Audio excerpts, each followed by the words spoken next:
السلام عليكم ورحمة الله وبركاته. إن الحمد لله نحمده ونستعينه ونستغفره ونعوذ بالله من شرور أنفسنا ومن سيئات أعمالنا. من يهده الله فلا مضل له ومن يضلل فلا هادي له.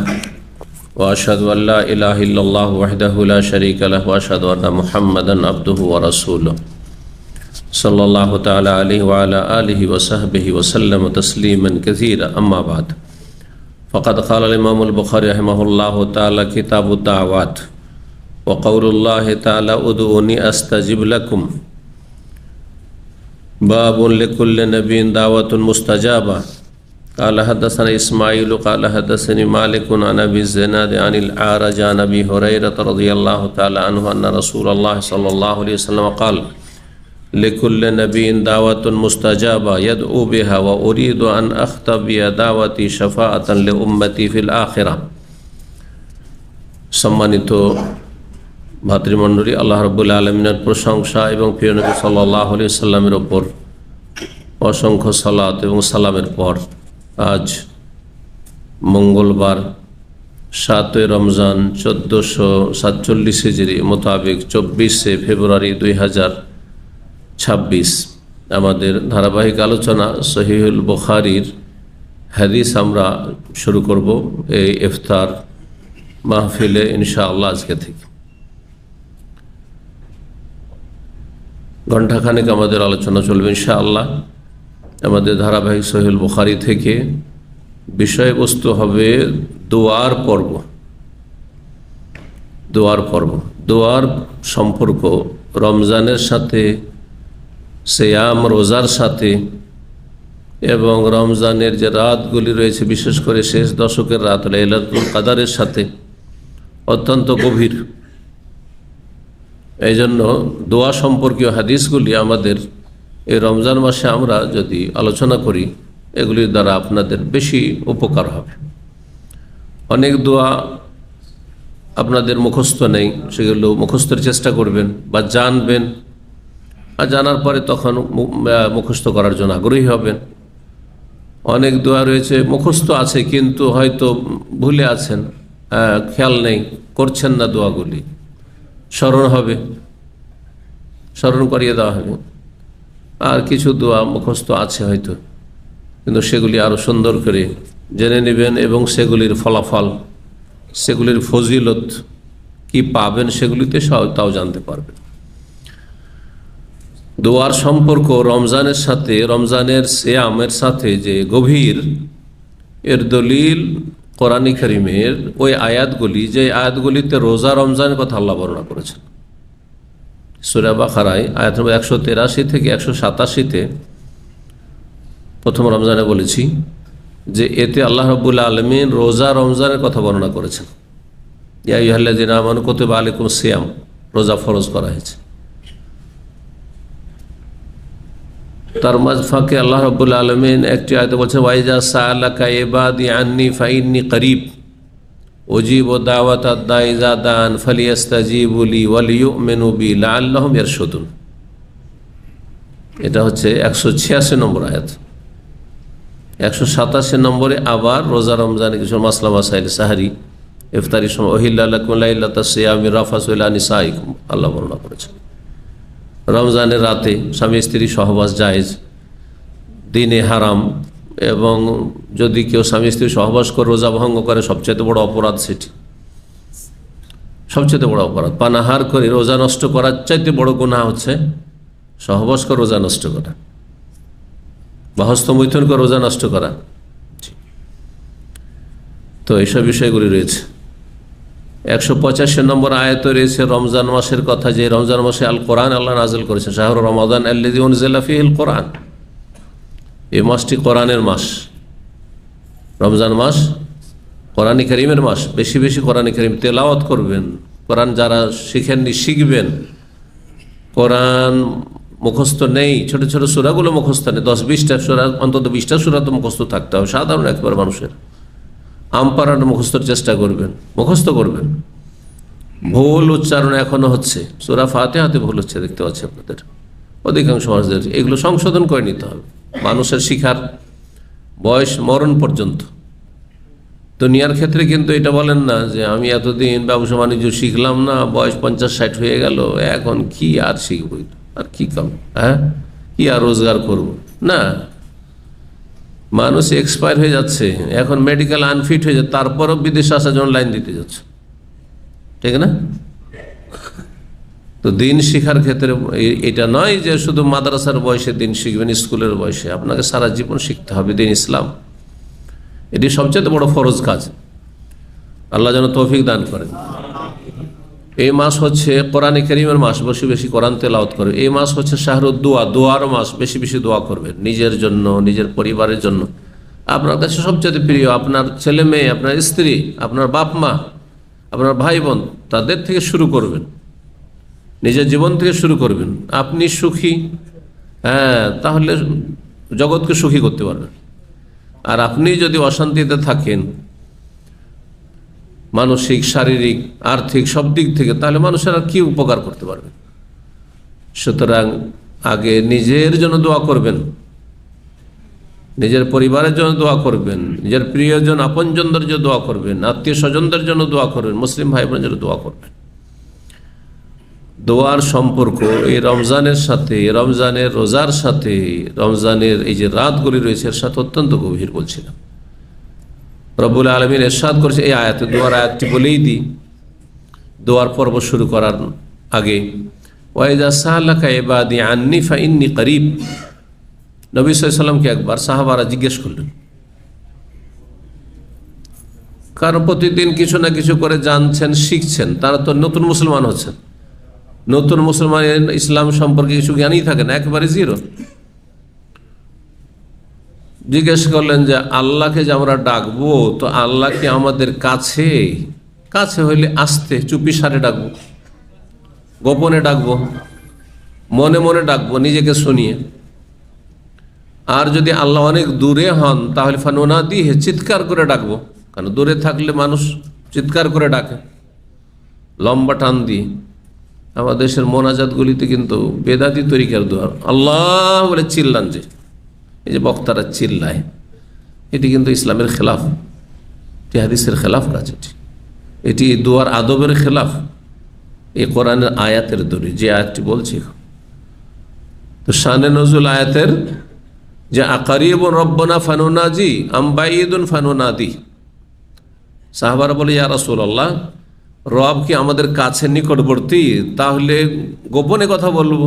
মানে কাছে থাকলে কানে কানে কথা বলে, চুপি সারে কথা বলবেন পাশের লোকের সাথে, চিল্লাবেন না তো। কিন্তু এ মাথা থেকে ওই মাথা ডাক দিলে তো চিৎকার করবেন, আরো দূরে হলে তো আরো জোরে চিৎকার করবেন। আম বাইদুন, নাকি আল্লাহ দূরে, ফানুনাদি, যে চিল্লে ডাকবো, চিৎকার করে ডাকবো। তখন এই আয়াত নাযিল হয়ে গেল, ওয়াইজা সাআলাকা ইবাদি আন্নি, হে নবী, তোমাকে যদি জিজ্ঞাসা করে আমার বান্দারা আমার সম্পর্কে জিজ্ঞাসা করে, তো বলে দাও তাদেরকে যে ফাইন্নি করিব, আমি কি করিব, মানে নিকটবর্তী, অতি নিকটবর্তী, আমি কাছে। তাহলে দোয়া আল্লাহ কাছে থেকে শোনেন, আল্লাহ কাছেও, আর আল্লাহ 7 আসমানের ওপর আরশও না, ওটা বিশ্বাস করেন না? আল্লাহ কাছে মানে আল্লাহ আরশে নেই? জি, আল্লাহকে সৃষ্টির সাথে তুলনা চলে না, যে আমি এখন আপনাদের কাছে আছি তো দূরে নেই, আর দূরে আছি তো কাছে নেই। এটা সৃষ্টির ক্ষেত্রে, যে মানুষ একসাথে কাছে দূরে সব জায়গায় হতে পারে না, কিন্তু রব্বুল আলামিন কাছে থেকেও তিনি দূরেও আছেন, বা দূরে থেকেও তিনি কাছে আছেন। কিভাবে? খুব সহজ ভাষায় শুনে রাখেন। আল্লাহ তার সত্তার দিক থেকে, তার জাতের দিক থেকে আল্লাহ কোথায় আছেন? সর্বত্র। যদি সব জায়গায় বিরাজমান, তো পেশাব পায়খানা নাপাক জায়গায়, রাস্তাঘাটে, সব জায়গায় নাকি? গাড়ির ভিতরে, বাইরে, টেবিলের তলে, নাকি? সর্বত্র বিরাজমান, সব জায়গায় বিরাজমান। এই কথাটি আমাদের দেশে যে এসছে, হিন্দুদের থেকে এসছে। এটি মুসলিমদের কথা নয়, কুফরি কথা এটি। কারণ হিন্দুদের থিওরি হলে সব কিছুতে ভগবান আছে। তোমরা জানেন যে সব কিছুরই পূজা করে হিন্দুরা, সাপেরও পূজা করে, ব্যাঙেরও পূজা করে, লিঙ্গেরও পূজা করে, গরুরও পূজা করে, মাটিরও পূজা করে, করে না? মাতৃভূমির পূজা সবচেয়ে বড় পূজা তো মাতৃভূমির পূজা তাদের। হ্যাঁ, সব কিছুর পূজা করে তারা, কারণ সবকিছু যে সর্বত্র বিরাজমান ঈশ্বর সবকিছুতে বিরাজমান, এই কথাটি হিন্দুদের কথা। আসলে হিন্দুদের পাশে বসবাস করে হিন্দুদের আকীদা জানতে হোক আর অজান্তে হোক চলে এসছে মুসলিম সমাজ। কিন্তু কোরআন আকীদা হচ্ছে আর রহমান ও আলাল আরশ ইস্তাওয়া, রহমান কোথায়? আরশে। আল্লাহ আরশে, আরশ সব জায়গায় আছে নাকি? আল্লাহর আরশ কোথায় আছে? আসমান জমিনের উপরে আছে, 7 আসমান, আর তারপর আল্লাহর আরশ, তার কুরসি, সমস্ত সৃষ্টি উঠে। আচ্ছা, আরশ, কুরসি, আসমান, জমিন সবকিছু আল্লাহর সৃষ্টি কিনা? হ্যাঁ, সৃষ্টি বড় না স্রষ্টা বড়? স্রষ্টা বড়, রব বড় না। এই জন্য বলছেন আল্লাহু আকবার। এই কথা বলছেন আসমান বড়, জমিন বড়, সূর্য সবচেয়ে বড়, বলবেন আল্লাহু আকবার মানে আল্লাহ সবচেয়ে বড়, আল্লাহ সবচেয়ে বড়, এটা হচ্ছে শাব্দিক অর্থ আকবার। তো আল্লাহর সব দিক দিয়ে বড়, তো আল্লাহ সবচেয়ে বড়। আল্লাহকে সৃষ্টিতে ঘেরা থাকবে না সৃষ্টিকে আল্লাহ ঘিরে থাকবে? আল্লাহ সৃষ্টিকে ঘিরে আছেন, মানে আসমান জমিন সবকিছু আল্লাহ পরিবেষ্টন করে আছেন। বোঝা গেছে না? জি হ্যাঁ। তো আল্লাহ রাব্বুল আলামিন সমস্ত সৃষ্টির ঊর্ধ্বে, সৃষ্টির সাথে মিশে নেই, একাকার হয়ে নেই। যদি কেউ সৃষ্টির সাথে মিশে একাকার হয়ে আছে, এটা কুফরি কথা, ইসলাম বিরোধী কথা, ইসলাম থেকে খারিজ হয়ে যাবে, একবার কিচ্ছু থাকবে না আপনার ইসলাম। আল্লাহ সমস্ত সৃষ্টির বাইরে ঊর্ধ্বে আছেন, সৃষ্টি জগতের কোথায়? আরশের উপরে। আর আল্লাহ আরশের উপর থেকেও ফাইন্নি করিব, তিনি নিকটেও। নিকটে কোন দিক থেকে? সাধারণ মানুষ আছে আর বিশিষ্ট মানুষ। মানুষ কয়রকম? হ্যাঁ, সাধারণ মানুষ আর আম মানুষ আর খাস মানুষ। সাধারণ মানুষ হচ্ছে যে কোনো মানুষ, মুসলিম হোক অমুসলিম হোক, চোর হোক আর ভালো হোক আর মন্দ হোক, সবাই সাধারণ মানুষ, মানে সাধারণ মানুষ আর কি। যতই পাপী হোক না কোনো মানুষ, মানুষ হিসেবে সাধারণ মানুষ। অমুসলিম হোক, মানুষ হিসেবে সাধারণ মানুষ। সবার সাথে আল্লাহ আছেন ক্ষমতার দিক থেকে, কুদরতের দিক থেকে, ঠিক আছে? মানে আল্লাহর ক্ষমতা সবার উপর চলছে। আল্লাহ ইচ্ছা করলে সব শেষ করতে পারে এক মুহূর্তে। আল্লাহ সবকে পরিবেষ্টন করে আছেন, পরিবেষ্টনের দিক থেকে আল্লাহ সবার সাথে আছেন, সবার নিকটে আছেন, বুঝছেন না? আল্লাহর আয়ত্ত রাখার দিক থেকে সবার সাথে আছেন, বোঝা গেছে না? এই সমস্ত দিক থেকে আল্লাহ সাধারণের সাথেও আছেন, সমস্ত সৃষ্টির সাথে আছেন। আর খাস মানুষ কারা? বিশিষ্ট মানুষ কারা? নবী, সিদ্দিক, সোহাদা আর সলেহীন, মুসলিম। দাদা বোঝা গেছে না? মুসলিমদেরকে আল্লাহ কয় ভাগ ভাগ করেছেন? নবীন ও সিদ্দিকিন ও সোহাদা ও সলেহীন, 4 রকম। আম্বিয়া রসুলগণ, আর তারপরে যারা সিদ্দিক, হ্যাঁ মহাসত্যবাদী, বড়ই ইমানদার, হ্যাঁ আল্লাহর নেক বান্দা, শুধু নবী নান কিন্তু তারা বড় মর্যাদাবান, নবীর পদাদি স্তর। তারপর আল্লাহ রাস্তার শহীদ এবং ওলামা, শহীদের আর একটি অর্থ ওলামা, এবং সাধারণ যারা ধার্মিক মুসলিম, মোটামুটি ইসলামটাকে টিকিয়ে রেখেছে। হ্যাঁ, 5 ওয়াক্ত নামাজ পড়ে, মিস করে না। রমজান একটি রোজা মিস করে না। ফরজ অজবে ঘাটতি করেন না। কাবিরা গুনাহ করেন না। হারাম নাজাইজে লিপ্ত থাকে না। প্রকাশ্য কাবিরা গুনাহ করে না। ভুল হয়ে গেলে সাথে সাথে তওবা করে। এরা হচ্ছে সলেহীন, ভালো মানুষ। এরা হচ্ছে পাপ হইলেও তারা ভালো মানুষ। এদের সাথে আল্লাহ আছেন, এই সমস্ত দিক থেকে তো আছেন, ক্ষমতার দিক থেকে আছেন, পরিবেষ্টনের দিক থেকে আছেন, আয়ত্ত করার দিক থেকে আছেন, এগুলো দিক থেকে আছেন। আচ্ছা, তারপরে আল্লাহ সবকে দেখছেন না? দেখছেন না? মুসলিমকে দেখছেন, কাফেরকে দেখেন না? আর রক্ষণাবেক্ষণ দেখার দিক থেকেও আল্লাহ দেখছেন, কে কোথায় যাচ্ছে, কি করছেন না করছে, ওই দিক থেকেও সবার সাথে আছেন। কিন্তু খাস লোকদের সাথে, এগুলির সাথে আল্লাহ আছেন অতিরিক্ত সাহায্যের দিক থেকে আছেন। ইন্নাল্লাহ মানা, আল্লাহ আমাদের সাথে আছেন, কাফের সাথে নেই, বুঝছেন না? আল্লাহ ভালো মানুষের সাথে আছেন, পাপীদের সাথে নেই। আল্লাহ নামাজির সাথে আছেন, বেনামাজির সাথে নেই। আল্লাহ তৌহিদবাদীদের সাথে, সহি আকীদার লোকদের সাথে আছেন, বেদাতি শিরককারী মাজার পূজারীদের সাথে নেই। বোঝা গেছে না? আল্লাহ রাব্বুল আলামিন মুসলিমদের সাথে আছেন, নাস্তিকদের সাথে নেই। বুঝতে পারছেন না? এটা হচ্ছে খাসভাবে বিশেষভাবে আল্লাহর থাকে, আল্লাহ আমাদের সাথে আছে। বুঝতে পারছেন না? এই যে নবী রাসূলগণ কি বলেছেন? আল্লাহ আমাদের সাথে আছেন। তো এই দিক থেকে, কোন দিক থেকে? সাহায্যের দিক থেকে, হেফাজতের দিক থেকে। আল্লাহ খাস বান্দাদের হেফাজত করেন। তারপরে তৌফিকের দিক থেকে আল্লাহ তৌফিক দেন। দেখেন, আপনি রোজা রাখছেন, একজন ধার্মিক মানুষ, আপনাকে রোজা রেখে আরো মজা লাগছে, কষ্টই লাগে না। আর একজন রোজা রেখেছে কিন্তু আগ্রহের সাথে না, নিরুপায় হয়ে রোজা রেখেছে, বা একদিন শখ করে রেখেছে কিন্তু 12টা বেজে যাচ্ছে রোজা রাখতে। কেন? আল্লাহর তৌফিক নেই, ওর সাথে তৌফিক নেই। একই সাথে একই রুমে থাকেন, একই মায়ের পেটের ভাই, একজন ধার্মিক আল্লাহ ভীরু, আল্লাহ আপনার সাথে আছেন তৌফিকের দিক থেকে, ও হতভাগ আল্লাহ তার সাথে তৌফিকের দিক থেকে নেই, সেজন্য সে বেনামাজি, সে বেদিন, সে পাপী, বিভিন্ন পাপে জড়ে বেঈমানি করছে। জি, কথা বুঝতে পারছেন না? আল্লাহ তৌফিকের দিক থেকে, সাহায্যের দিক থেকে, হেফাজতের দিক থেকে, রক্ষণাবেক্ষণের দিক থেকে, এই সমস্ত দিক থেকে, খাস মদদের দিক থেকে আল্লাহ নেক বান্দাদের সাথে আছেন, বিশিষ্ট জনের সাথে আছেন। তো দোয়ার ক্ষেত্রে আল্লাহ কি বলছে? ফাইন্নি কারিমি, কাছে। ইবনে তাইমিয়া রাহিমাহুল্লাহ বলছেন, আল্লাহর সৃষ্টির মধ্যে আমরা একটি জিনিসকে কাছেও আবার দূরেও, এরকমটা আমরা জানি। যেমন চন্দ্র, পূর্ণিমার রাতের চাঁদ, কাছে আছে না দূরে?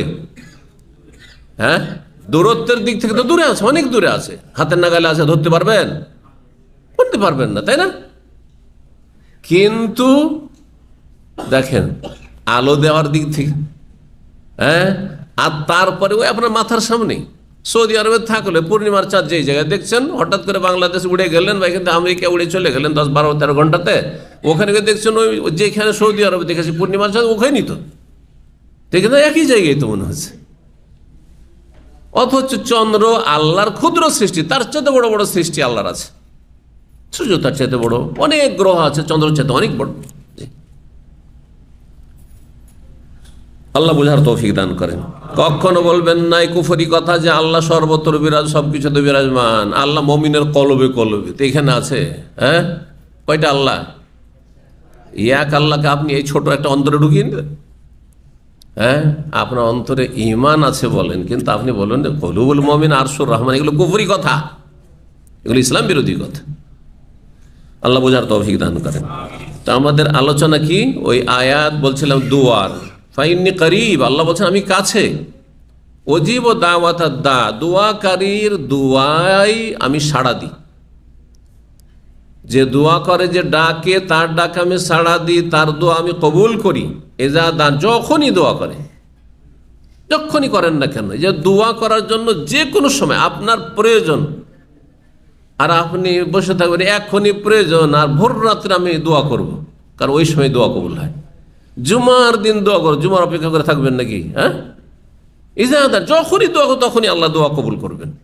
কিন্তু তারপরে বিশেষ বিশেষ কিছু গুরুত্বপূর্ণ মুহূর্ত আছে, সেই সময় দোয়া কবুলের চান্স আরো বেশি, সেটা ভিন্ন বিষয়। যখন পাবেন, কিন্তু এমার্জেন্সি, আপনার এক্ষুনি বালা মুসিবত, এখনই আপনার প্রয়োজন, দোয়া করবেন না? অবশ্যই দোয়া করতে হবে। ইজাদান ফালিয়াস্তাজিবুলি, কিন্তু দোয়া কবুলের জন্য আল্লাহ বলছেন আমার ডাকও ছাড়া দিতে হবে, আমার দাওয়াত কবুল করো। আমার দাওয়াত হচ্ছে লা ইলাহা ইল্লাল্লাহ পড়ো, মুসলিম হও, কাফের থাকিও না, নামাজি হও, বেনামাজি হও না, ইমানদার হও, নাস্তিক হইও না, সেকুলার হইও না, ধর্ম নিরপেক্ষতা বলে কিছু নেই, এইসব কুফরি কথা। মানবরচিত বিধান বলে কিছু নেই, এইসব কুফরি কথা। এই আপনার পীর ফকির পূজা আর এই মাজার পূজা অস্তিত্ব মানব জাতির ইতিহাসে কোনো ধর্মে নেই। ইসলাম আল্লাহর সমস্ত নবী রসুলকে দিয়েছেন। যেই দিন ইসলাম আল্লাহর মনোনীত সমস্ত নবী রসুলগণের, সেই ধর্মে আল্লাহ ছাড়া কারো ইবাদতের কোনো সুযোগ নেই। না মূর্তি পূজার সুযোগ আছে, না মাজার পূজার সুযোগ আছে। মুসলিম কি করে মাজার পূজা করতে পারে? আরে হিন্দুরা মাজার পূজা করতে পারে, মুসলিম কি করে মাজার পূজা করতে পারে? মুসলিম কি করে পীরকে সেজদা করতে পারে? কখনো করতে পারে না। সে তার ইসলাম বুঝতো। কোন ধর্মে, আমি তো এই কথাটি শুরু থেকে বলে আসছি, যে শিরকের ধর্ম, বহুত্ববাদের ধর্ম আল্লাহ কখনো আকাশ থেকে নামাননি। আল্লাহর ধর্মই হচ্ছে, আল্লাহর মনোনীত দিন হচ্ছে এক আল্লাহর ইবাদত করো, আনে ইবাদুল্লাহ ওয়াজতানিবুত তাগুত, আল্লাহর ইবাদত করো আর আল্লাহ ছাড়া অন্য হচ্ছে তাগুত, সীমা লঙ্ঘন। এই সীমা লঙ্ঘন থেকে বেঁচে থাকো। দুর্গা পূজা সমান, কখনো দুটোতে পার্থক্য মনে করবেন না। আপনি কখন এটা মনে করবেন না যে মসজিদের খেদমত করা যেমন সওয়াব, তেমন মাজারের খেদমত করা সওয়াব। কুফরি কথা এটি। এই ঈমান দিয়ে কোনোদিন জান্নাত পাবেন না। আল্লাহ বুঝার তৌফিক দান করেন। আল্লাহ বলছেন দোয়া কবুল করবো, কিন্তু আমার ডাকে সাড়া দিতে হবে। আল্লাহ যেদিকে ডাকছেন সেদিকে যেতে হবে। জি, 5 ওয়াক্ত নামাজে হাইয়া আলাস সালাহ, হাইয়া আলাল ফালাহ, এসো, আসতে হবে। হ্যাঁ, কুতিবা আলাইকুমুস সিয়াম, আল্লাহর ডাক, রোজা রাখো, রোজা রাখতে হবে। ও আতুজ জাকাত, জাকাত দাও, জাকাত দিতে হবে। পয়সার হিসাব করে প্রত্যেকে জাকাত দিয়ে প্রতি বছর জাকাত দিতে হবে, পাই করে জাকাত দিতে হবে, নাহলে ফেসে যাবে না। লা তাকরাবুজ জিনা, ব্যভিচারের কাছে যেও না। ওয়ালা তাকতুলু আনফুসাকুম, তোমরা আত্মহত্যা করিও না। ওয়ালা তাকতুলু আওলাদ, সন্তানদেরকে হত্যা করিও না দারিদ্রের ভয়। তোমরা কোনো মুসলিমকে হত্যা করিও না, কোনো মানুষকে হত্যা করিও না। এসব আল্লাহর ডাক, আদেশ অথবা নিষেধ, তাতে ফালিয়াস্তাজিবু, সাড়া দিতে হবে। ওয়ালিউমিনু বি, এবং আমার প্রতি ঈমানদার হইতে হবে। ঈমান যদি থাকে আর এই বিশ্বাস থাকে যে আল্লাহর ডাকে আমি সাড়া দিতে রেডি, আল্লাহ যা বলেছেন করব, হুকুম পালন করব, বারণ মেনে চলব, আল্লাহ নিষেধ করেছেন করব না, তাহলে অবশ্যই আল্লাহ দোয়া শুনবেন। আয়াত স্পষ্ট করে দোয়ার ক্ষেত্রে দোয়া কেন কবুল হয় না? এই জন্য কবুল হয় না যে আপনি আল্লাহর বহু ডাকে সাড়া দেন না, বহু আদেশ আপনি অমান্য করছেন, বহু নিষেধাজ্ঞা আপনি লঙ্ঘন করছেন, পাপে জড়িয়ে যাচ্ছেন, যার ফলে আপনার দোয়া কবুল হয় না। নিজে সোজা হয়ে যান। আল্লাহ স্পষ্ট বলছেন এই দুয়ার আয়াতে, আয়াত নম্বর কত বললাম? সূরা বাকারার আয়াত নম্বর 186। জি, এই রোজা রমজানের সাথে আল্লাহ রাব্বু একসাথে বর্ণনা করেছেন বিষয়টি। ফালিয়াস্তাজিবু লি ওয়ালিউমিনু বি লাআল্লাহুম ইয়ারশুদুন, তাহলে তারা সঠিক রাস্তা পাবে, জান্নাতের রাস্তা পাবে, সুখ শান্তির রাস্তা পাবে, সম্মান ইজ্জতের রাস্তা পাবে। আর কাফেরদের হাতে লাঞ্ছিত হবে না, জুলমের শিকার হবে না। আর মুসলিম কলহ হবে না, মুসলিম আপোষে লড়াই আর বিবাদ হবে না, আর অশান্তি হবে না। আল্লাহ রাব্বুল সমস্ত অশান্তি দূর করুন এবং শান্তি আমাদেরকে প্রতিষ্ঠা রাখার তৌফিক দান করুন, শান্তির উপর আমাদের বহাল রাখুন। বলছিলাম দোয়া সম্পর্কে। তাহলে ইমাম বুখারী রাহিমাহুল্লাহ বলছেন তার পর্ব নম্বর হচ্ছে 80, কিতাবুদ দাওয়াত। এই পর্ব হচ্ছে দোয়া সমূহের পর্ব। এই দোয়াতে এমনি দোয়াও আসবে, কোরআন হাদিসের দোয়া কিছু আসবে যেগুলি ফজিলত আসবে, আর এর সাথে তওবা ইস্তিগফারও আসবে, কিছু জিকির আজকারও আসবে। কারণ জিকির আজকারগুলিও দোয়া হচ্ছে 2 রকমের। কিছু দোয়া হচ্ছে আল্লাহর গুণগানমূলক দোয়া, গুণগানমূলক ইবাদতমূলক দোয়া। কিছু চাইছেন না আপনি আল্লাহর কাছে, কিন্তু আমরা শুধু দোয়া মনে করছি আমরা কি নিজের জন্য চাইলে দোয়া না, শুধু চাইলে দোয়া হয় না, আল্লাহর গুণগান যে করলেন সেটাও দোয়াউল ইবাদা। একটি হচ্ছে ইবাদতগত দোয়া, আর একটি হচ্ছে দোয়াউল মাসআলা, মানে যাচ্চাগত দোয়া, মানে আপনি কিছু চাইছেন। রব্বানা আতিনা ফিদ দুনিয়া হাসানা ওয়া ফিল আখিরাতি হাসানা ওয়া কিনা আযাব, আল্লাহ আমাকে দুনিয়ার ভালাই দাও, কল্যাণ দাও, আর পরকালের কল্যাণ দাও, আর জাহান্নামের আযাব থেকে রক্ষা করো। এগুলি হচ্ছে চাওয়ার দোয়া। কিন্তু সূরা ফাতিহা হচ্ছে, সূরা ফাতিহার যে নামগুলি রয়েছে তার একটি হচ্ছে সূরাতুদ দোয়া। 3.5 আয়াতে কিছুই চাওয়া নেই। আলহামদুলিল্লাহ রাব্বিল আলামিন গুণগান, আর রহমানির রহিম গুণগান প্রশংসা, মালিক ইয়াউমিদ্দিন গুণগান। হ্যাঁ, বোঝা গেছে? ইয়াকা না'বুদু, অঙ্গীকার স্বীকার, আল্লাহ তোমারই ইবাদত করি। 3.5 পর্যন্ত হয়ে গেল। বাকি 3.5 7টির মধ্যে যে শেষ দিকে রয়েছে এগুলিতে চাওয়া আছে। ওয়া ইয়াকা নাস্তাইন, আল্লাহ তোমার কাছে সাহায্য চাইছি। ইহদিনাস সিরাতাল মুস্তাকিম, আমাদেরকে সরল সোজা পথ দেখাও আল্লাহ।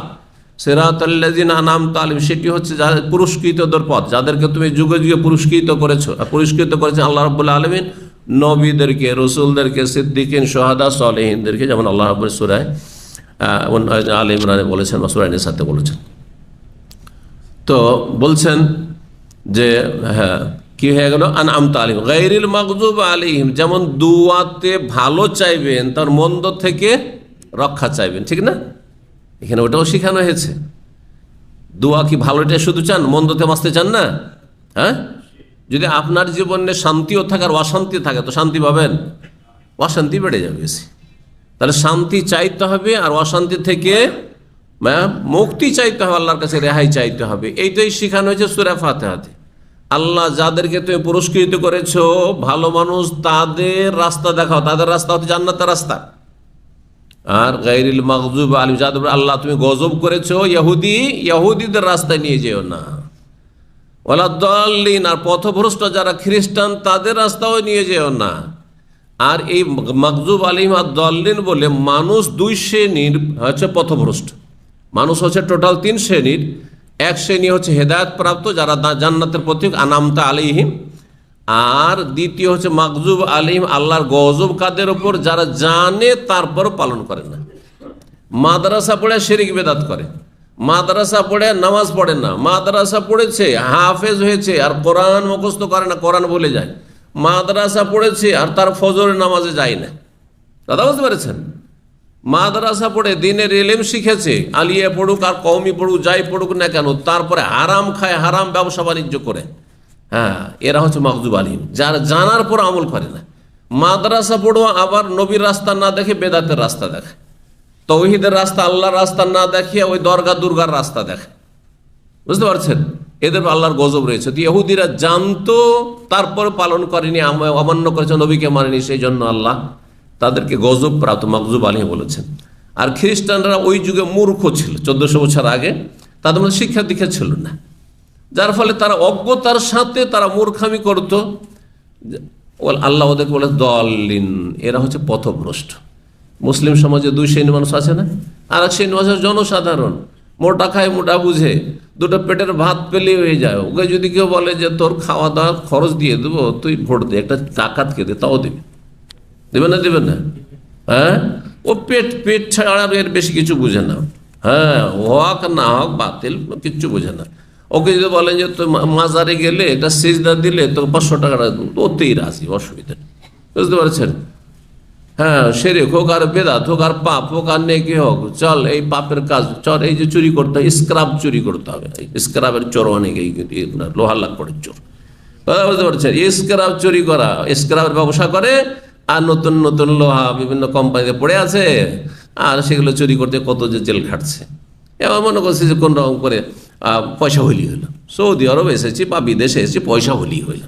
এরা হচ্ছে দল্লিন। হ্যাঁ, মোটা খায় মোটা বলছে, জানেও না যে এটা হারাম, এটা তার এটা অবৈধ, এটাতে আসামের কাঠগড়ায় হাজির হইতে হবে, এটাতে আমি সম্মানিত মানুষ, আর গিয়ে একজন মানুষ সসম্মানে ছিলাম, লাঞ্ছিত হয়ে জেল খেটে দেশে যেতে হবে, ওই সব চিন্তাই করে না বোকা লোক।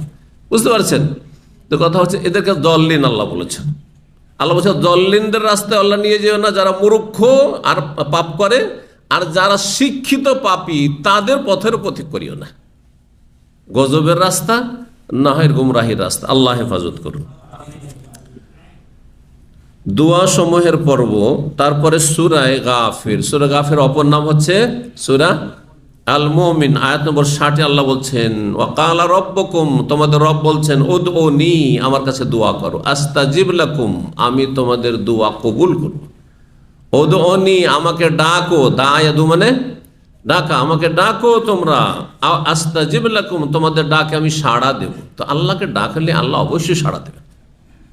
আপনি যদি বলেন আমি খুব ডাকছি আল্লাহকে কিন্তু আল্লাহ তো আমার দোয়া শোনেন না, এটি আপনার মিথ্যা কথা। আপনার মধ্যে সে বাধাগুলি রয়েছে, বাধা বিপত্তি দূর করতে হবে। আল্লাহ ওয়াদা করছেন, আল্লাহর ওয়াদায় বরখেলাফ হয় না। উদউনি, আমাকে ডাকো, আমি আস্তাজিব লাকুম, আমি ওয়াদা করছি যে তোমাদের ডাকে সাড়া দেব। ইন্নাল্লাযীনা ইস্তাকবিরুনা আন ইবাদাতি, আমার কাছে দোয়া করায়, আমার ইবাদত যারা অহংকার করবে, যারা আল্লাহকে সেজদা করে না, অহংকার করে, নামাজ পড়ে কি হবে, আরে ওরা পড়ছে পড়ুক, আমি পড়বো না। হ্যাঁ, রোজা রেখে কি হবে, এত ক্ষুধায় থাকা যায়, আর যে রাখছে রাখো।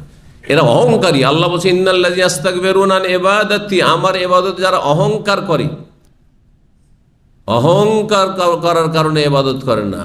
কেন আমি না খেয়ে থাকবো, কেন আমি এই কষ্ট করে নামাজ পড়বো, কেন আমি এই কাজ করব, কেন আমি আমার পয়সা দান সাদকা করবো, আমার পয়সা আমার ইচ্ছা, কেন আমি যাকাত দেব, আমার ইচ্ছা, দিলাম না দিলাম তাতে কি। এটা অহংকার। যার মধ্যে অহংকার আছে সায়াদখুলুনা জাহান্নামা দাখির, আল্লাহ বলছে লাঞ্ছিত হয়ে খুব তাড়াতাড়ি জাহান্নামে প্রবেশ করবে, জাহান্নামে যেতে হবে। কতদিন থাকবেন দুনিয়াতে? বড় বড় জালেম কতদিন থেকেছে? ফেরাউন, আবু জাহেল, আবুল হাব কেউ আছে? কেউ নাই। জি, দুনিয়া থেকে ভালো মানুষও চলে যাবে, আর মন্দরা তো চলেই যাবে। সুতরাং আপনি যদি আল্লাহর কাছে ভালো মানুষ হয়ে যেতে পারেন তাহলে সম্মানিত হবেন। আল্লাহ যেন তৌফিক দান করেন। প্রথম অধ্যায় বলছেন ইমাম বুখারী রাহিমাহুল্লাহ, বাবুন, এই অধ্যায় হচ্ছে লিকুল্লি নবিয়্যিন দাওয়াতুন মুস্তাজাবা, প্রত্যেক নবীর দোয়া, বলছে প্রত্যেক নবীর একটি বিশেষ দোয়া রয়েছে যেই দোয়াটি কবুল হয়ে থাকে। একটি দোয়া, এমন বিশেষ দোয়া রয়েছে যেই দোয়া কবুল হয়ে থাকে। এটি হচ্ছে সঠিক অর্থ এই হাদিসের। কিন্তু এই অর্থ করলে একটা প্রশ্ন উঠে যায় যে তাহলে কি খালি একটি দোয়া নবীর কবুল হয় আর বাকিগুলো কবুল হয় না? বলেন, কবুল হবে না? এই জন্য ওলামারা বলেছেন, ভাষ্যকারগণ, যে প্রত্যেক নবীকে আল্লাহ রাব্বুল আলামিন বলেছেন তোমাদেরকে একটি দোয়া দিয়ে দিলাম, যা চাইবা তা চাও। ওই একটা দোয়ায় যা ইচ্ছা তাই চাইতে পারো, যা ইচ্ছা তাই চাইতে পারো, এটা একবার নিশ্চিত এখনই কবুল। আর বাকিগুলি আল্লাহর ইচ্ছাধীন। কি? আল্লাহর ইচ্ছায় দোয়া কবুল হবে না, শুধু নবী দোয়া করলে নবীর ইচ্ছা মতো দোয়া কবুল হবে? যদি নবীর ইচ্ছাধীন হয় তো দোয়া করারই বা কি প্রয়োজন? উনি নিজেই দিয়ে দিবেন। বুঝতে পারছেন না? তার দোয়া মানে তো ডাকা। কাকে ডাকা? আল্লাহকে ডাকা। তো আল্লাহর কাছ থেকে নেবেন, নিজের জন্য চাইবেন বা অন্যের জন্য চাইবেন, একটি দোয়ার অপশন প্রতি নবীকে দেওয়া হয়েছে। প্রত্যেক নবীকে, আদম, নূহ থেকে শুরু করে মুসা, ঈসা, যত নবী এসেছেন, একটি দোয়া তুমি করো, তোমার জন্য, তোমার উম্মতের জন্য যা করবে করো, দোয়া করো, কবুল হবে, সেটি একেবারে নিশ্চিত। আর বাকি অন্য দোয়াগুলি, অন্য দোয়া কবুল হবে, কিন্তু আল্লাহর ইচ্ছাধীন সেটা। ওর মাঝখান থেকে যদি আল্লাহ বলে যে না, এটা আমি করলাম না, এটা হতে পারে না? অবশ্যই হাদিস স্মরণ করিয়ে দিন। নবী সাল্লাল্লাহু আলাইহি ওয়াসাল্লাম বলছেন যে আমি 3টি দোয়া করেছিলাম আমার রবের কাছে। দাও তো রব্বি সালাসান, আমি 3টি দোয়া করেছিলাম আমার রবের কাছে। 3টির মধ্যে কয়টি কবুল হয়েছিল? আচ্ছা, হাদিস কারো মনে না? বলে গেছেন? দেখি হাত তুলেন কেউ। 2টি কবুল হয়েছিল, 1টি কবুল হয়নি। কি কবুল হয়েছিল?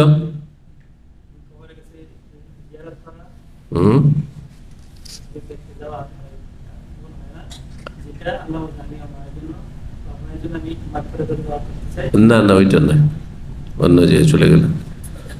নবী সাল্লাল্লাহু আলাইহি ওয়াসাল্লাম দোয়া করেছিলেন যে আল্লাহ আমার উম্মতকে গোটা দুনিয়া থেকে ধ্বংস করে দিও না।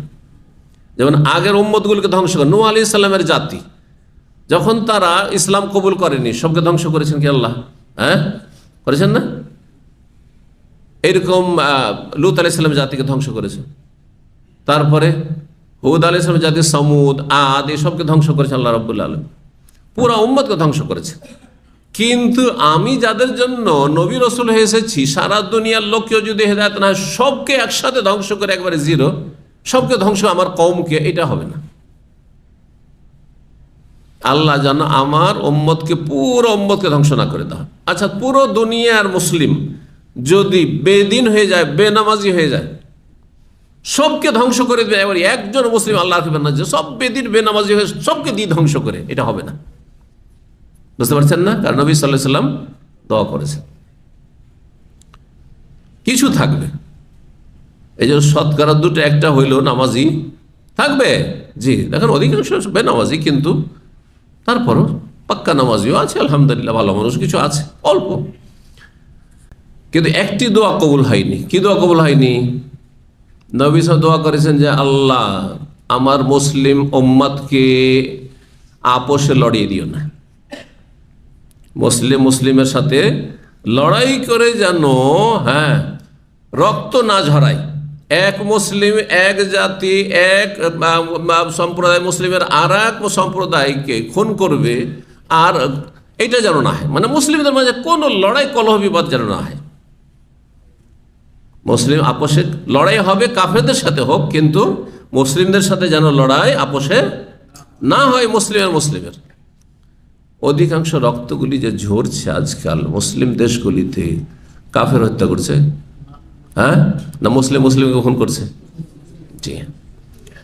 তো নবী সাল্লাল্লাহু আলাইহি ওয়াসাল্লাম যখন দোয়া করলেন যে আল্লাহ আমার মুসলিম উম্মতকে, আমার উম্মতকে আপোষে লড়িয়ে দিও না, তো নবী সাল্লাল্লাহু আলাইহি ওয়াসাল্লাম এই দোয়া কবুল করা হয়নি। না, আপোষে লড়াই হবে তাদের পাপের কারণে। আও ইয়ালবিসাকুম শিয়া, আপোষে আল্লাহ লড়িয়ে দেবেন, এটি একটি শাস্তি। এখানে মুসলিমরা সবাই মুসলিম, কিন্তু হ্যাঁ রাজনৈতিক দলে বিভক্ত হয়ে এক দল আর এক দলকে খুন করছে। হ্যাঁ, বিভিন্ন রকমের কলহ, বিভিন্ন ইস্যু নিয়ে কলহ, কিন্তু আপোষের লড়াই চলতে আছে। ওই যে শুরু হয়েছে ফিতনা, তো ফিতনা শুরু হয়েছে, এই ফিতনা দরজায় যে ফিতনা বলা হয়েছে। তো নবী সাল্লাল্লাহু আলাইহি সাল্লাম বা আম্বিয়া রসুলগণের কিছু দোয়া আছে নাও কবুল হইতে পারে, কিন্তু একটি দোয়া সম্পর্কে হাদিসে যেটি রয়েছে যে একটি দোয়ার আল্লাহ অপশন দিয়েছেন, যা চাইবা চাও, যা চাইবে তাই দিয়ে দেওয়া হবে। সমস্ত নবী চেয়েছেন, সমস্ত নবী, এমনকি আগের নবীরা অনেক অসাধারণ জিনিস চেয়েছেন। আল্লাহ আকাশ থেকে দস্তরখান, খাবার ভর্তি দস্তরখান, আপনাদের ইফতার কোনদিন আকাশ থেকে আসবে? হ্যাঁ, নবী সাল্লাল্লাহু আলাইহি ওয়াসাল্লামের সাহাবায়ে কেরাম আকাশ থেকে দস্তরখান নেমে এসেছে, যে দস্তরখান খাবার ভর্তি, একবার হাই ফাই খাবার ভর্তি দস্তরখান নেমে আসলো, আর সাহাবারা বসে খাচ্ছেন, নবী সাল্লাল্লাহু আলাইহি ওয়াসাল্লাম করেছেন। কিন্তু ঈসা আলাইহিস সালাম রব্বানা আনজিল আলাইনা মাইদাতাম মিনাস সামাই তাকুনু লানা ঈদান লিআউয়ালিনা ওয়া আখিরিনা ওয়া আয়াতাম মিনকা ওয়ারযুকনা ওয়া আনতা খায়রুর রাযিকিন। আল্লাহ আকাশ থেকে তুমি একবার খাবার ভর্তি দস্তরখান নামিয়ে দাও একবারে, আর সেটা যেন আমাদের ঈদের দিনে পরিণত হয়ে যায়। এত আনন্দের বিষয়, তাহলে কত ভালো খাবার ঈদের দিনে পরিণত হয়ে যায়, চিন্তা করছেন না? মুসা আলাইহিস সালামের জাতিকে আল্লাহ দেন মান্নার সালোয়া, রাত্রে ঘুমিয়ে থাকেন, সকাল হলে দেখে যে সুন্দর পাখির গোস্ত আর একবার এক ধরনের হালুয়া। না কৃষি কাজ, না এই প্রবাসে আসা, না এই ব্যবসা বাণিজ্য, কোনো কিছু করার প্রয়োজন না, আর আমি নাকে তেল দিয়ে ঘুমাও আর খাও, ঠিক না? পেয়েছেন কোনোদিন? সাহাবীরা পেয়েছেন? পাননি। তো নবী সাল্লাল্লাহু আলাইহি ওয়াসাল্লাম এগুলো দোয়া করেননি, আল্লাহ দিয়েছেন এগুলো।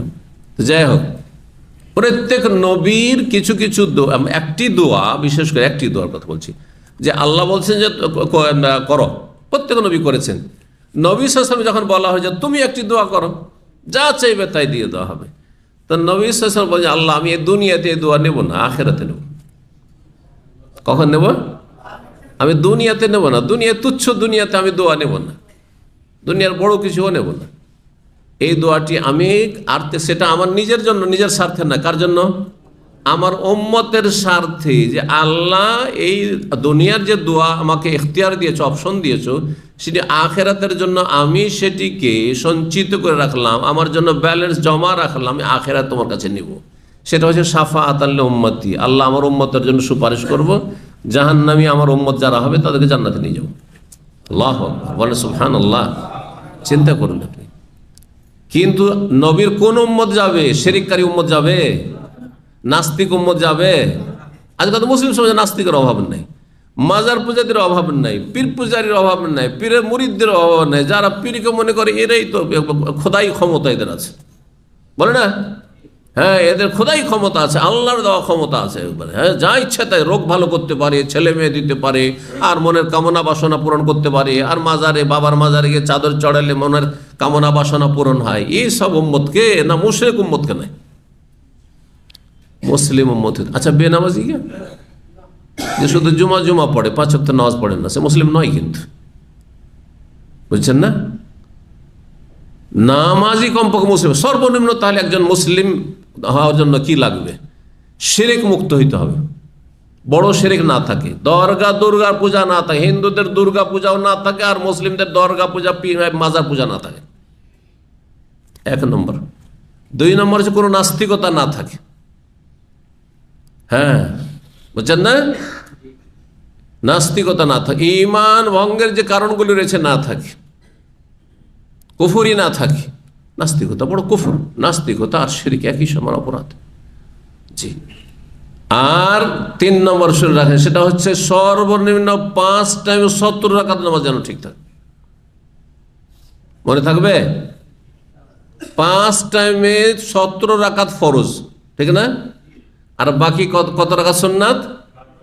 10-12 রাকাত সুন্নাত। সুন্নাত যদি নাও পড়ে জান্নাত পাবেন, যদিও নিম্নমানে জান্নাতি হবেন, হয়তো মেলা নাকি আপনার কমে গেল, কিন্তু আপনি এমন পাপী হয়ে গেলেন যে জাহান্নাম না। কিন্তু আপনি জোহর পড়েননি, আসর পড়েন না, ফজর পড়েন না, আর আপনি জুমা পড়ছেন শুধু, আর রমজানের তাহাজ্জুদ আর তারাবি পড়ে একবারে পাহাড় করে দিলেন, আর তারপরে আবার রমজান পরে 11 মাস আধা নামাজি ছেড়েই দিলেন নামাজ। আপনি দিন দিন পার হয়ে চলে গেল, 1 ওয়াক্ত পড়লেন না আপনি। না না না, আপনি ইমানের এখন এই ইসলামের গণ্ডিতে আসেননি, আপনি বেরিয়ে গেছেন। আপনি জন্মসূত্রে মুসলিম ছিলেন, বেরিয়ে গেছেন। আপনি ঢুকেন ভালো করে, উদখুলু ফিস সিলমে কাফা, ইসলামে ঢুকেন। এখন মনে থাকবে, শিরক মুক্ত, দরগা দুর্গা মুক্ত হইতে হবে, নাস্তিকতা মুক্ত হইতে হবে, সেকুলারিজম ধর্ম নিরপেক্ষতা মুক্ত হইতে হবে, আর বেনামাজি হওয়া থেকে মুক্ত হতে 5 ওয়াক্ত কমপক্ষে ফরজ নামাজটা পড়ে দিতে হবে, তাহলে জান্নাত পাবে। চোরও জান্নাত পাবে যদি নামাজি হয়, সেটা ভালো করে। চোরও জান্নাত পাবে যদি নামাজি হয়, চোরও জান্নাত পাবে যদি এই 3টি গুণ থাকে। নাস্তিকও না সে চোর, আর সে মাজার পূজারিও না, হ্যাঁ, আর মূর্তি পূজকও না, আর বেনামাজিও না। নামাজি চোর যদি নামাজ পড়েছেন, কপিলে চুরি করেছেন, জাহান্নামে যেতে হবে কিছুদিন, কবর আযাব হবে, দুনিয়ার শাস্তি ধাক্কা খাবেন, কিন্তু আপনি চিরকাল জাহান্নামে থাকবেন তা থাকবেন না। চিরকাল জাহান্নামে শুধু কাফের মুশরিক থাকবে। আর কাফের মুশরিক কারা? যারা বড় শিরিক করে, বড় কুফরি করে। আর নামাজ ছাড়া হচ্ছে বড় কুফরি। যে ব্যক্তি নামাজ পড়ে না, সে বড় কুফরি করে। আল্লাহ বুঝার তৌফিক দান করে। বেনামাজি হয়ে মরবেন না। সাহাবারা কেউ আধা নামাজি ছিলেন না, 1 ওয়াক্ত নামাজ ছাড়ে কেউ এইরকম কোন সাহাবী ছিল না। কিন্তু সাহাবীদের মধ্যে চোরের হাত কাটেননি নবী সাল্লাল্লাহু আলাইহি ওয়াসাল্লাম। তাহলে চুরির একাধিক ঘটনা হয়েছে, জিনা ব্যভিচার একাধিক ঘটনা হয়েছে, হ্যাঁ, খেয়ানতের একটি ঘটনা হয়েছে। কোনো পাপ সমাজে থাকতে পারে, কিন্তু মুসলিম সমাজে বেনামাজি থাকবে এই কল্পনা সাহাবীদের কারো ছিল না। কেউ প্রমাণ করতে পারবেন না যে একজন সাহাবী বেনামাজি ছিল, একজন সাহাবী আধা নামাজি ছিল, কেউ ছিল না। সুতরাং আপনি নিজের পায়ে নিজের কোড়াল মারিয়েন না। মরে যাবেন, জাহান্নামে চলে যাবেন যদি আমার কথাটি বিশ্বাস না করেন। আমার এতে কোনো লাভ নেই, আপনাদের লাভের জন্য বলছি, মুসলিম জাতির লাভের জন্য বলছি। আজকাল অধিকাংশ মুসলিম জাতি বেনামাজি, এতে কিচ্ছু লাভ নেই। এইরকম ইসলাম, জন্মসূত্রে ইসলাম নিয়ে কোনো লাভ নেই যদি 5 ওয়াক্ত নামাজি মুসলিম না হন। আল্লাহ বুঝার তৌফিক দান করেন। নবী সাল্লাল্লাহু আলাইহি ওয়াসাল্লাম বলছেন, লিকুল্লি নবিয়্যিন দাওয়াতুন মুস্তাজাব। হাদিস নম্বর বলি 6304 নম্বর হাদিস বলছেন যে আবু হুরায়রা রাদিয়াল্লাহু তাআলা আনহু বলছেন, রাসূলুল্লাহ সাল্লাল্লাহু আলাইহি ওয়াসাল্লাম বলেন, লিকুল্লি নবিয়্যিন দাওয়াতুন মুস্তাজাবা, প্রত্যেক নবীর একটি দোয়া কবুল হয়েছে। মুস্তাজাব, কবুল হয়েছে। আল্লাহ কবুল করার ওয়াদা করেছেন যে একটি দোয়া করো, আমি কবুল করব। ইয়াদউ বিহা, প্রত্যেক নবী নিজ নিজ এই দোয়া আল্লাহর কাছে পেশ করে, যার যা মন চেয়েছে চেয়েছেন। ও উরিদু আন আখতাবিয়া দাওয়াতি শাফাআতান লিউম্মতি, আর আমি চাই যে আমার দোয়াটিকে গুচ্ছিত রাখবো, লুকিয়ে রাখবো। আখতাবিয়া মানে লুকিয়ে রাখবো, এখন করব না।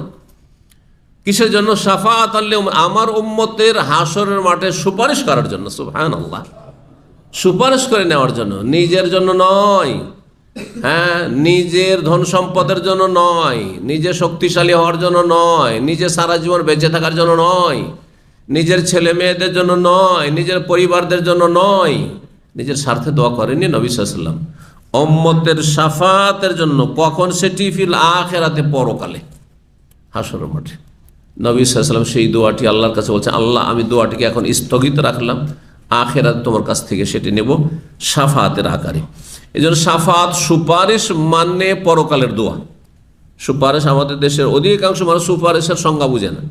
মনে করেন সুপারিশ মানে গায়ের জোর দেখানো। দুনিয়ার ক্ষেত্রে যেমন এমপিরা, যারা এমপি টিপি হয়ে গেছে, কারণ প্রধানমন্ত্রীর কাছে গিয়ে যারা ওইরকম জাদরেল এমপি আছে না, হ্যাঁ, এমপি তো সবাই একই ক্যাটাগরির না, পাওয়ারফুল এমপি, সে একটা ধমক দিল প্রধানমন্ত্রীকে, আপনি এই কাজ না যদি করে দেন আমার এলাকায়, তাহলে আমি নেই আপনার সাথে। আরে টলমল শুরু হয়ে গেছে। হ্যাঁ, রাজত্বের টলমল শুরু, নারী কাজটা করে দিতেই হবে চাপের মুখে, তাই না? এটা দুনিয়ার ক্ষেত্রে হয়, মানুষ রাজার ক্ষেত্রে হয়, কিন্তু রব্বুল আলমিনের ক্ষেত্রে এটি নয়। হ্যাঁ, যে সেখানে গিয়ে কেউ গায়ের জোর দেখাবে, ক্ষমতা দেখাবে যে আল্লাহ আমি এটা করবো, না না না, এই মিথ্যা কথা। এসব কথা আমাদের পীর এই ভণ্ডরা যে বয়ান করে যে গায়ের জোরে নিয়ে যাবে, আর নিজের দুনিয়ার দুটো ভোট নিজের কেরামতিতে নিয়ে আসতে পারে না, আর বলছে যে হাসর মাঠে গিয়ে বড় বড় জাহাজ নিয়ে এসে সবকে আপনাদেরকে জান্নাতে নিয়ে চলে যাবে। হ্যাঁ, ঘামে স্পর্শই করবেন আপনাদেরকে। এগুলো বিশ্বাস করেন? এসব কুফরি কথা বিশ্বাস করেন? আউযু বিল্লাহি মিনাশ শাইতানির, আল্লাহ হেফাজত করুন। শাফাত মানে আখিরাতের দোয়া। আল্লাহর কাছে চাইবেন যে আল্লাহ, আমি আমার গুনাহগার উম্মত জাহান্নামে যাচ্ছে, এদেরকে আমি জান্নাতে নিতে চাই। সেজদায় লুটিয়ে দোয়া করতে থাকবেন, হাদিসে আছে নবী সাল্লাল্লাহু আলাইহি সাল্লাম। তখন আল্লাহ বলবেন, ইয়া মুহাম্মদ ইরফা রাস, মাথা উঠাও সেজদা থেকে, সালতু তা চাও দেব, ওয়াসফাতু শাফা, সুপারিশ আরো সুপারিশ কবুল করব। আল্লাহ তখন বলে ঠিক আছে সুপারিশ করো, কিন্তু আল্লাহ একটা ক্যাটাগরি বেঁধে দেবেন যে এই শ্রেণীর লোক, এই নয় যে ঢালা সবকে নিয়ে চলে যাও। মাজারে সেজদা করেছে, যাও ওকে নিয়ে চলে যাও। হ্যাঁ, মূর্তি পূজা করেছে, ওকে নিয়ে যাও। জাদুকর, গণক, জ্যোতিষী, ওকে ও নিয়ে যাও, এরকম না, মোটেই নয়। কাফের কেন? নাস্তিক, হ্যাঁ মুসলিম ছিল, আল্লাহ তো মুসলিম ছিল, নামটা ওর মুসলিম ছিল, কিন্তু নাস্তিক ছিল। আল্লাহ ওকে নিয়ে যাও, না না না, কখনো যাবে না।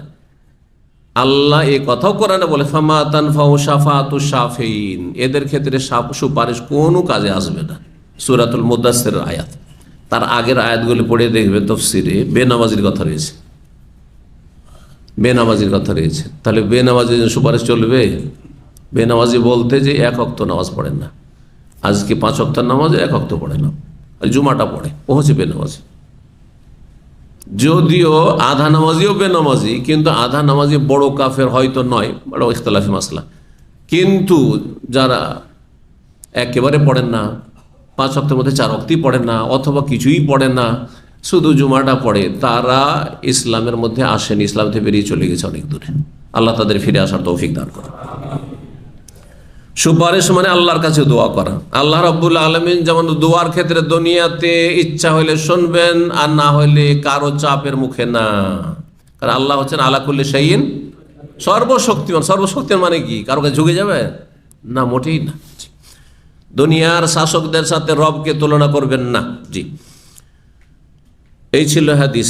হাদিস নম্বর 6305 নম্বর হাদিস, একই হাদিস, কাছাকাছি একটু শব্দের পার্থক্যের সাথে বলছে, লিকুল্লি নবী ইনসা আলা সওয়ালান, প্রত্যেক নবীর চাওয়া ছিল আল্লাহর কাছে, চেয়েছে। আওকাল অথবা বলেছে লিকুল্লি নবীন দাওয়া, প্রত্যেক নবীর এক একটি করে বিশেষ দোয়া ছিল, স্পেশাল দোয়া করেছে।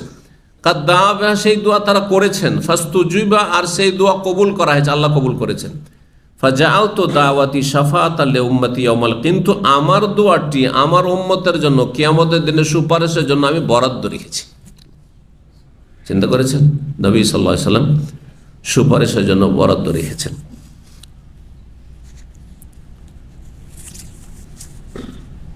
অধ্যায় নম্বর 2 বলছেন বাবু আফজাল ইস্তিগফার। এই অধ্যায় হচ্ছে সবচেয়ে উত্তম ক্ষমা চাওয়া আল্লাহর কাছে, তওবা এবং ইস্তিগফার। তওবা মানে কে বলতে পারে? তওবা মানে ফিরে আসা। কার দিকে ফিরে আসা? আল্লাহর দিকে ফিরে আসা, মন্দ থেকে ভালো দিকে ফিরে আসা, আল্লাহর দিকে ফিরে আসার নাম তওবা। আর ইস্তিগফার মানে ক্ষমা চাওয়া, ক্ষমা প্রার্থনা করা। ইস্তিগফার মানে আল্লাহর কাছে ক্ষমা চাওয়া। তো সবচাইতে উত্তম ক্ষমা চাওয়ার তরিকা কি, দোয়া কি? এই দোয়াটি আসছে, আয়াতে এসেছেন সূরা নূহের আয়াত নম্বর 12। এতে রয়েছে যে আল্লাহর কাছে ক্ষমা চাইলে তার উপকারিতা, কয়েকটি উপকারিতার কথা আল্লাহ বর্ণনা করেছেন। আর সূরা আল ইমরান 135 নিয়ে এসেছেন, যেখানে আল্লাহ বলছেন মানুষ যদি গুনাহ করার পরে পাপ হয়েই যেতে পারে, মানুষের ভুল হতে পারে। যেমন যতই যুবক মানুষ হন না কেন, যতই সুস্থ মানুষ হন না কেন, আর যতই বিচক্ষণ চালাক চতুর মানুষ হন না কেন, রাস্তাতে কোনো জায়গায় হোঁচট লাগতেই পারে, না পারে না? হোঁচট লাগতে পারে, যেমন আপনি হোঁচট খেয়ে পড়তে পারেন, আমিও হোঁচট খেয়ে পড়তে পারি, এই না যে উনি পড়বেন না, বলা যাবে? তো মানুষ মাত্রে ভুল হইতে পারে, কিন্তু ভুলের যদি সংশোধন করে নিতে পারেন তাহলে আপনি আল্লাহর কাছে ক্ষমা পেয়ে যাবেন। কিন্তু ভুলের গুনার বোঝা নিয়ে যদি আল্লাহর সামনে হাজির হয়ে যান তাহলে কিন্তু শাস্তির সম্মুখীন হইতে হবে। যদি আল্লাহ মাফ না করেন তাহলে ও কওলিহি তাআলা মহান আল্লাহর বাণী তাফসীর সম্পর্কে ইস্তাগফিরু রাব্বাকুম, আল্লাহ বলছেন তোমরা তোমাদের রবের কাছে ক্ষমা প্রার্থনা করো, ইন্নাহু কানা গাফফারা, তিনি বড়ই মার্জনাশীল। হ্যাঁ, তারপরে ইউরসিলিস সামা আলাইকুম মিদরারা, এখান থেকে আল্লাহ ফায়দা উপকারিতা বর্ণনা করছেন যে আল্লাহর কাছে ক্ষমা চাইলে পাবেনটা কি। এক নম্বর শুনেন, আল্লাহ বলছেন আল্লাহর কাছে ক্ষমা চাইলে ইউরসিলিস সামা আলাইকুম মিদরা, আকাশ থেকে আল্লাহ মুষলধারে বৃষ্টি দান করবেন, পানি দান করবেন। পানি না হলে খেতে পাবেন? দুর্ভিক্ষ যদি নেমে আসে সারা দুনিয়ায় তো খেতে পাবেন? আরে করোনার জামানাতে বৃষ্টিও ছিল, সবই ছিল, হ্যাঁ, শুধু এতটুকু ছিল যে এক দেশ থেকে আরেক দেশে সামান আসা খুবই মুশকিল হয়ে গেছে, অথবা যদিও পণ্য না পৌঁছে, অনেকের মার্কেট যাওয়া নিষেধ ছিল, না খেয়ে ঘরে বন্ধ থাকে। চিন্তা করুন তো দেখি, সব কিছু আছে কিন্তু দুনিয়া অচল হয়ে গেছে। দেখলেন না চোখের সামনে? এটা তো চোখের সামনেই দেখলেন, সেই জন্য উদাহরণ দিচ্ছি। তো একটা বছর যদি সারা বিশ্বে কোথাও বর্ষা বৃষ্টি না হয় তো খেতে পাবেন? পয়সা দিয়ে খেতে পাওয়া যাবে? পয়সা আছে কিন্তু চাউলই তো নেই মার্কেটে। হ্যাঁ, কোথায় খাবেন আপনি? হ্যাঁ, পানি নেই, কোথায়? পানির দেশের মানুষ পানির মূল্য বুঝছেন না, আরব দেশে বুঝতে পারবেন যে পানির ঠেলাটা কেমন। যদি মরুভূমিতে পড়ে যান এখনো মরে যাবেন আপনি। পানি নেই, সাঁতার মরুভূমিতে পড়ে গেছেন, গাড়ি খারাপ হয়ে গেছে, এদিকেও 50 কিলো এদিকেও 50 কিলোমিটার, তখনই তো মরে যাবেন। কত লোক এভাবে মারা যাচ্ছে। আকাশ থেকে আল্লাহ মুষলধারে বৃষ্টি দেবেন, মানে আল্লাহ বরকত থেকে নাজল হয় আল্লাহর পক্ষ থেকে, আকাশ থেকে বরকতের দ্বার আল্লাহ খুলে দেবেন। ওয়ায়ুমদিদকুম বিআমওয়ালি ওয়া বানিন, আল্লাহ তোমাদেরকে সাহায্য করবেন ধন সম্পদ দিয়ে। তাহলে যদি রিজিক চান কি করতে হবে? পয়সা চান, হ্যাঁ, ধন সম্পদ চান, তাহলে আল্লাহর কাছে ক্ষমা চাইতে হবে, ভুল ত্রুটি থেকে আল্লাহর কাছে ক্ষমা চাইতে হবে, তওবা ইস্তেগফার বেশি বেশি করতে হবে। ওয়া বানিন, ছেলে মেয়ে চান না, বিবাহ করতে চান না, আল্লাহ বলছেন সেগুলো আল্লাহ দেবেন যদি তওবা ইস্তেগফার করো। ওয়াইমদুক বিআমওয়ালি ওয়াজআল লাকুম জান্নাত, কে বাগান চায় না? যারা একটু পয়সাওয়ালা, দেখেন পয়সাওয়ালা আরব দেশে আছে, ওদের বড় বড় ফার্ম আছে, মাজরা আছে। আমাদের যারা পয়সাওয়ালা মানুষ, যে অঞ্চলের মানুষ সে অঞ্চলে ওই রকম, যারা আমাদের অঞ্চলে পয়সাওয়ালা মানুষ ওদের আম বাগান আছে, তো লিচু বাগান আছে, তো কাঁঠাল বাগান আছে, কত কি আছে। তারপরে পুকুর আছে, হ্যাঁ, পুকুর থাকাটা একটা মহাজন মানুষের একটা পরিচয় হচ্ছে পুকুর থাকা, ইত্যাদি ইত্যাদি। আল্লাহ এসব দেবেন বলছেন, জি। ওয়াজআল লাকুম জান্নাতিন, বহু বাগান দেবেন, ওয়া আনহারা, নদী নালা প্রবাহিত করবেন। নদী থাকলেই সেখানে স্বচ্ছ পাবেন, পানি পাবেন। নদী নালার দেশ হইলেই সেখানে চাষাবাদ করা সহজ হবে, আর তখন খাদ্যে কোনো রকমের ঘাটতি দেখা যাবে না। এসব ফজিলত বা ফায়দার কথা আল্লাহ বলেন সূরা নূহের আয়াত নম্বর 12-তে। সূরা আলে ইমরান আয়াত নম্বর 135 আল্লাহ বলেন ওয়াল্লাযীনা ইযা ফাআলু ফাহিশা, যারা কোনো অশ্লীল কাজে জড়িয়ে যায়, গুনাহ হয়ে গেছে, আও যালামু আনফুসাহুম, অথবা কোনো রকম জুলম অত্যাচার করেছে, নিজের উপর জুলুম করেছে, বিভিন্ন পাপে জড়িয়ে, অথবা অন্যের উপর জুলুম করেছে, বা শিরক বেদাত করেছে। এমনকি শিরকও যদি কেউ করে, আচ্ছা কেউ যদি মাজারে সেজদা করে, মূর্তিকে সেজদা করে, তো তার সংশোধনের সুযোগ নাই? আরে মক্কার কাফেররা মূর্তি পূজা করতো না, তারা কলমা পড়ে যদি সাহাবী হইতে পারে, তো আমি আপনি যদি শিরক কুফরি করে কেউ মাজারও সেজদা করে থাকেন, এখন যদি তওবা করেন আর মাজারে যাবেন, আল্লাহ ছাড়া কাউকে সিজদা করেন, আল্লাহ মাফ করবেন না? হ্যাঁ, অবশ্যই মাফ করবেন, বুঝছেন না? তো যে কোনো পাপ করে যদি যাকারুল্লাহ, আল্লাহকে যদি স্মরণ করেন, ফাস্তাগফারু লিযুনুবিহিম, আর গুনাহর জন্য আল্লাহর কাছে ক্ষমা প্রার্থনা করেন, আর এই কথা বিশ্বাস করেন মাইয়াগফিরু যুনুবা ইল্লাল্লাহ, আল্লাহ ছাড়া কেউ মাফ করতে পারে না, ওয়ালাম ইউসিররু আলা মা ফাআলু ওয়া হুম নাদিমুন, হ্যাঁ, আর যা ওয়ালাম ইউসিররু আলা মা ফাআলু ওয়া হুম ইয়ালামুন, জেনে শুনে পাপের ওপর অবিচল থাকেন না। এই নয় যে পাপ করতেই আছেন, যারা কন্টিনিউ বেনামাজি, রমজানের আগেও বেনামাজি ছিলেন, এখনো বেনামাজি, এরা হচ্ছে জেনে শুনে পাপের পথ অবিচল, এদেরকে আল্লাহ মাফ করবেন না, আল্লাহ বলছেন। কিন্তু ওয়ালাম ইউসিররু আলা মা ফাআলু, ভুল হয়েছে, একসময় বেনামাজি ছিলেন কিন্তু এখন ফিরে চলে আসছেন আপনি, তাহলে আল্লাহ মাফ করবেন, আল্লাহ বলছেন।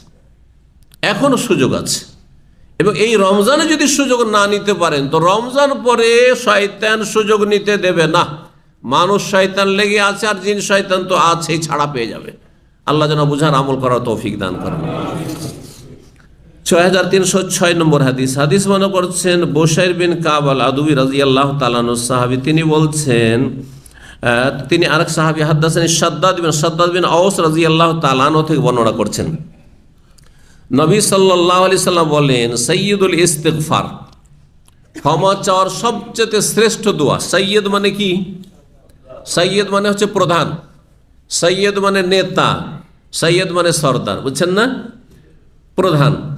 তো যতগুলি আল্লাহর কাছে ক্ষমা চাওয়ার দোয়া রয়েছে তার মধ্যে সবচেয়ে গুরুত্বপূর্ণ প্রধান দোয়া, গুরুত্বপূর্ণ দোয়া, এর নাম সাইয়্যিদুল ইস্তিগফার। আমাদের দেশের মানুষরা কিন্তু নামটি জানে, অধিকাংশ মানুষরা যারা কিছুটা ধার্মিক এই নামটা জানে না? সাইয়্যিদুল ইস্তিগফার বলে একটি দোয়া আছে, এটি সহিহ বুখারীর হাদিস। বুখারীতে কয়েক জায়গায় হাদিসটি এসেছে এবং এতে এসছে আপনার অন্যান্য হাদিসের কিতাবে এসছে। তো বলছেন যে সাইয়্যিদুল ইস্তিগফার হচ্ছে মানে সবচাইতে গুরুত্বপূর্ণ আল্লাহর কাছে ক্ষমা চাওয়ার দোয়া। এইভাবে বলবে, আল্লাহুম্মা আনতা রব্বি, হে আল্লাহ তুমি আমার রব, মালিক, পালন কর্তা। লা ইলাহা ইল্লা আনতা, তুমি ছাড়া কোনো সত্য মাবুদ নেই। যে লা ইলাহা ইল্লাল্লাহ পড়ে কালেমা তাইয়্যিবা পড়লেন আপনি, লা ইলাহা ইল্লা আনতা, লা ইলাহা ইল্লাল্লাহ একই কথা, বুঝছেন না? তাহলে আনতা রব্বি তাওহীদের রুবুবিয়াত হয়ে গেল, লা ইলাহা ইল্লা আনতা তাওহীদুল উলুহিয়্যাত, তাওহীদুল ইবাদা হয়ে গেল, ইবাদতের স্বীকৃতি দিয়ে আল্লাহর জন্য। খালাকতানি, আল্লাহ তুমি আমাকে সৃষ্টি করেছো, আমাকে অন্য কেউ সৃষ্টি করেনি, তুমি সৃষ্টি করেছো, সৃষ্টিকর্তা একমাত্র তুমি। ওয়ানা আবদুকা, আমি তোমার বান্দা, তোমার গোলাম। ওয়ানা আলা আহদিকা ওয়াদিকা মাস্তাতাতু, আর আমি তোমার সাথে যে প্রতিজ্ঞা করেছি এবং তোমার সাথে যে প্রতিশ্রুতি করেছি তার উপর যথাসাধ্য অটল রয়েছে, অবিচল রয়েছে। আমি তোমার সাথে ওয়াদা করেছি। আল্লাহ আদম আলাইহিস সালামের পিঠ থেকে যখন রূহ বের করে আল্লাহ স্বীকার করিয়েছিলেন তখন সবাই আমরা ওয়াদা করেছিলাম। জি, কোরআনে কারিমে রয়েছে, আল্লাহ জিজ্ঞেস করেছিলেন, আলাস্তু বিরাব্বিকুম, আমি কি তোমাদের রব না?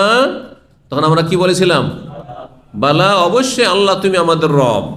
কিন্তু সেই রুহের জগতের কথা দুনিয়ার ফিতনাতে এসে ভুলে গেছি আমরা, যার ফলে আমরা আমাদের ফিতরাত নেচার থেকে আমরা বিচ্যুত হয়ে গেছি। অধিকাংশ লোকেরা যারা সেই আসল নেচারের উপর আছে, যেটাকে বলা হচ্ছে ফিতরাতুল ইসলাম, তারাই টিকে আছে ঈমান ইসলামের ওপর। আর যারা সেখান থেকে ফিরে গিয়েছে তারা হতভাগা হয়েছে। আল্লাহ তোমার সাথে যে আমি ওয়াদা আর প্রতিজ্ঞা করেছি তার উপর যথাসাধ্য আমি অবিচল রয়েছি। আউযু বিকা মিন শাররি মা সানাতু, আমি যে সমস্ত পাপ করেছি আল্লাহ সেগুলির অনিষ্ট থেকে আশ্রয় কামনা করছি। পাপের কুফল আছে, পাপের কুফল আপনাকে ভোগ করতে, আপনার পাপ আপনাকে খাবে, আপনার অন্যায় জুলুম আপনাকে ধ্বংস করবে, বুঝছেন না? কখন এই কথা ভাবেন না যে আমি জুলুম করেছি আমার কিছু হয়নি। আপনার জুলুম আপনাকে ধ্বংস করবে, আপনার অন্যায় সীমা লঙ্ঘন আপনাকে ধ্বংস করবে, আপনি ভালো মানুষ হয়ে যান। আউযু বিকা মিন শাররি মা সানাতু, আল্লাহ আমার তো পাপ হয়েছে, আল্লাহ সেগুলির অনিষ্ট থেকে তোমার কাছে আশ্রয় চাইছি, তার কারণে যেন ক্ষতি না হয়। আল্লাহ আমি যে ভুল করেছি সেই জন্য আল্লাহ দুনিয়াতে আমার শাস্তি না হয় আর আখিরাতে যেন শাস্তি না হয়। আবু লাকা বিনিমাতিকা আলাইয়া, আর আমার ওপর তোমার যে নিয়ামত রয়েছে অসংখ্য সেটা আমি স্বীকার করছি, অঙ্গীকার করছি। আবু মানে আতারিফ, অঙ্গীকার করছি। ও আবু বেজাম্বি, আর আমার অনেক গুনাহ রয়েছে সেটাও আমি স্বীকার করছি। আল্লাহ ও আবু বেজাম্বি, আমি আমার গুনাহ স্বীকার করছি, মেনে নিচ্ছি আল্লাহ আমি গুনাহগার, পাপী তাপী। ফাগফিরলি, সুতরাং আমাকে তুমি ক্ষমা করে দাও।